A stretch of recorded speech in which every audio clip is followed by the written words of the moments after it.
What's up guys, welcome back to the channel. My name is Peter and this is Unexceptional Tech. Today we're going to be talking about keyboards. Now if you've been in the keyboard community for any amount of time, there's no doubt that you have heard the term Endgame.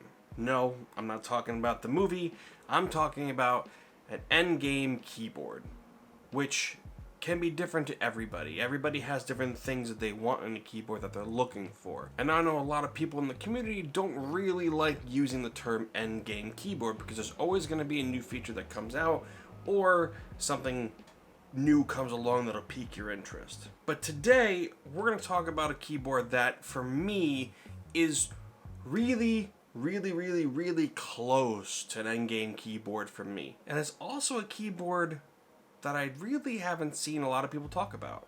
So, without further ado, let's get into it. So, what kind of keyboard or what keyboard are we going to talk about today? Today, we're going to be talking about this.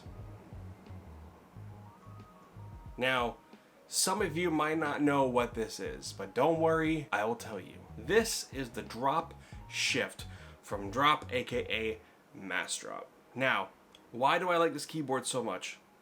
Let's get into it. So the Drop Shift keyboard is, again, like I said, from Drop, aka Mass Drop.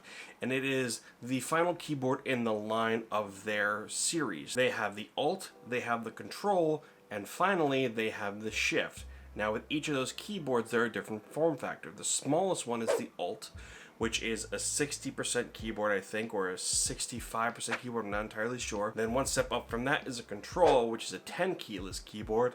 And then one step up from that is the Shift. Now, why does it look so different? Because the layout in this keyboard is different than what you would normally expect in other full-size keyboards. This is what they would call an 1800 or compact full-size keyboard.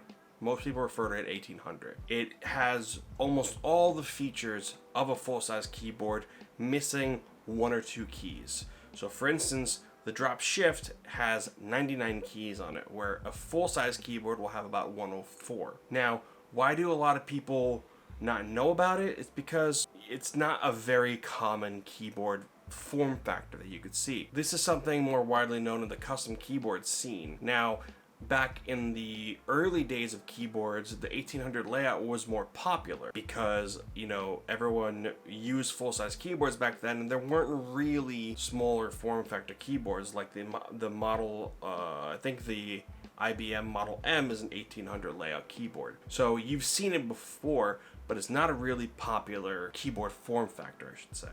So now I know what you're wondering. Why do I like it, and why was I talking about an endgame keyboard? Well, here's the thing. This keyboard ticks off a lot of boxes for me. So, I work from home, and I work a lot with numbers, so I need a number pad. I can't do a 10 keyless, I can't do a 60% keyboard, so I need a number pad. But on top of that also, I game a lot. It's what I do a lot of the times when I'm not working or spending time with my family. I'm usually playing video games or streaming. Shout out the Twitch channel. So the reason I like the 1800 layout versus a full-size layout is because the footprint of the 1800 layout is quite a bit smaller than the footprint of a full-size keyboard. It's only, in comparison to like a 10 keyless keyboard, it's only one row bigger. I'm gonna find a picture. I'm gonna put it up here so you can see the comparison between, you know, 1800 layout and a 10 keyless. So you get the benefit of having a small form factor keyboard and having the benefit of a number pad also on top of that. So you can have enough room to play and still have the ability to work. That's one thing that I really like about that keyboard. Number two. That was a really long number one, actually. Alright, anyways, another thing that I like about the keyboard is it is really pretty. As you've been seeing in the B-roll, the RGB on this thing is really well done. I have to say, it's a really well done. The RGB is just, it's very nice. It's diffused pretty well. Yeah, you could see the individual LEDs and stuff like that, but you know, regardless of the fact, I still think it's pretty nice. Another feature that it has two USB-C ports. So one USB-C port you plug into the computer, and then the other USB-C port you can use to plug in and charge your phone or charge something off of it. And both USB-C ports will do the same thing. So you can use one USB-C port and then swap it over and then use the other one, and they will swap. They will work. Also, the construction of the keyboard. The construction's very, very solid. It's an all aluminum body and it has the floating keys on there, and it does look very appealing to the eye. So now, when you order this thing from Drop, you have the option to pick a couple different kinds of switches. So they have cherry switches and they have halo switches. I chose what I don't remember, actually.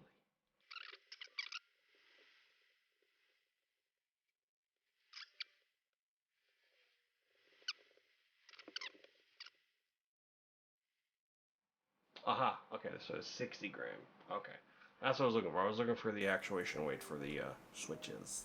And the switches that I chose to get with this are the Halo True switches. So if you know anything about, you know, the mechanical switch market, saying the word Halo and switch, you automatically think about Holy Pandas and all that stuff. Now, these are Halo True switches, and they're tactile switches. I prefer tactile switches over linear switches because I suck at typing and I have a little more, I guess you could say, leeway when it comes to typing, so that's why I like tactile switches. So these are Halo True switches. They have about a 60 gram actuation force, and they're pretty good. I really have no complaints about them. The keycap set, they're Doubleshot PBT with shine through.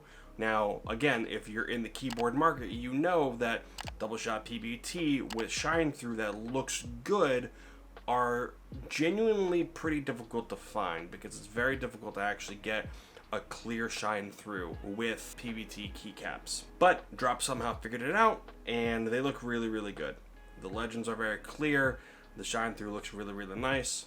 Awesome. And these are also north-facing LEDs, and on top of that, they are hot swappable, which is huge, because having it be hot swappable means that you can upgrade. So the reason that not only this keyboard but the Drop line is so good is because if you're relatively new into the keyboard market like I am, and I'm still learning about things, the Drop keyboards are a really good place to begin, because for, you know, the price of the Shift, I got it for, I want to say $250 when it was on promo, when it was first coming out. You get a full keyboard, and then on top of that, you know, it's hot swappable, RGB, 2 USB-C ports, PBT keycaps, all that stuff. But there are a lot of bare bones kits that cost way more than $250.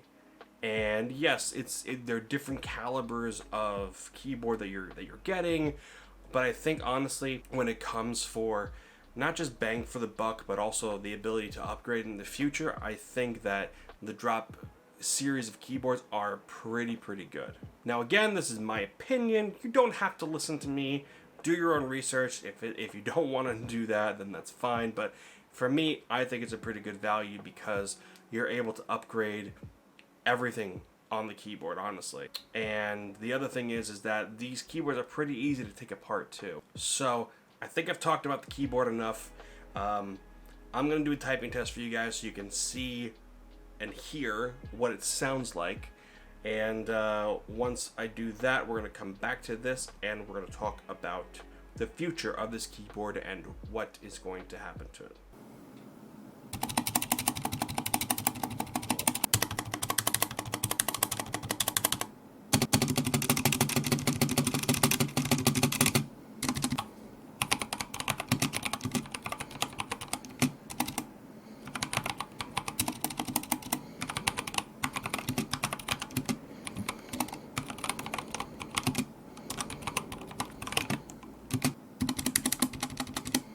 Alright, so listening to the typing test, if you're in the keyboard world, it's not the best sounding keyboard. It really isn't.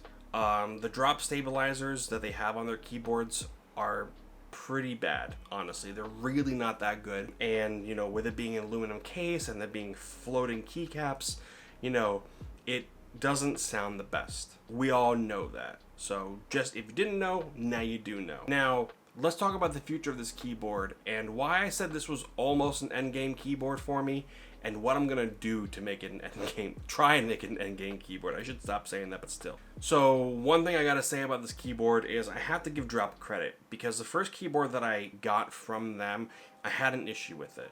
And I've seen a couple other people have an issue with it, and it, you know, Drop has had some issues with QA in the past, so this had to be attributed to that. I had an issue where I plugged the USB cable in, the one that came with the keyboard, and the keys would double type, and it would disconnect every so often, and the RGB lighting wasn't that great. So props to Drop.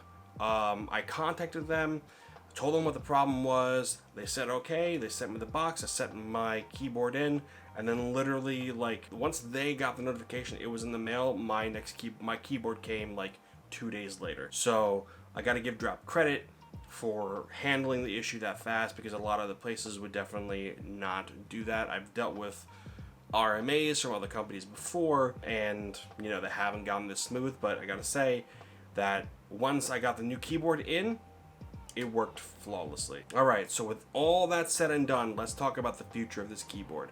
So as you guys heard with the typing test, it doesn't sound the best. And I plan to fix that, because I like silent keyboards. I like silent switches. I like things to be nice and quiet.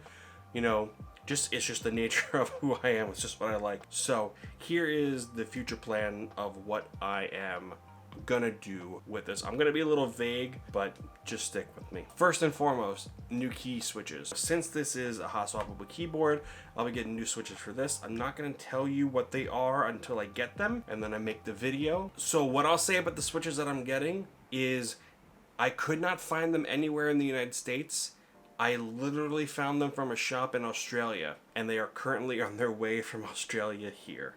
They were very hard to get, and I'm actually quite surprised that I was actually able to get them. So once I get those, that video will come up. The next thing is sound dampening. Along with that, I plan on adding some sound dampening to the actual keyboard. So I was thinking maybe some sorbethane or some silicone. I'm not entirely sure. I'm also going to be doing a custom coiled cable. I don't know if I'm going to make my own or just get it from some other place. And then on top of that, it'll be another keycap set.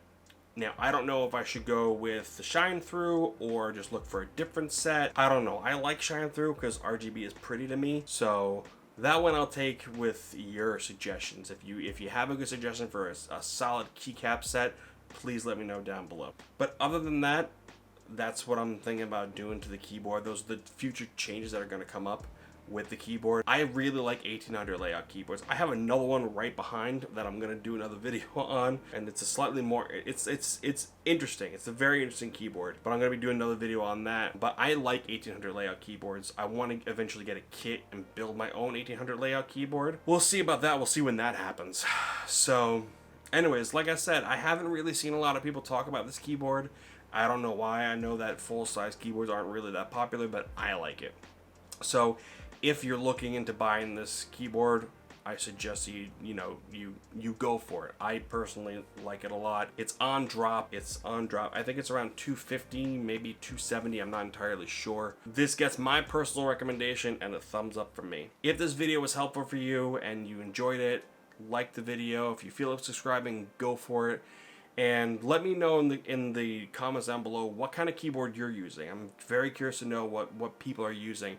Are you using a 10 keyless? Are you using 60%? Are you using mechanical or membrane or whatever? Just let me know what you're using down below. And yeah, so I hope you enjoyed the video, and I'll see you in the next one. Peace.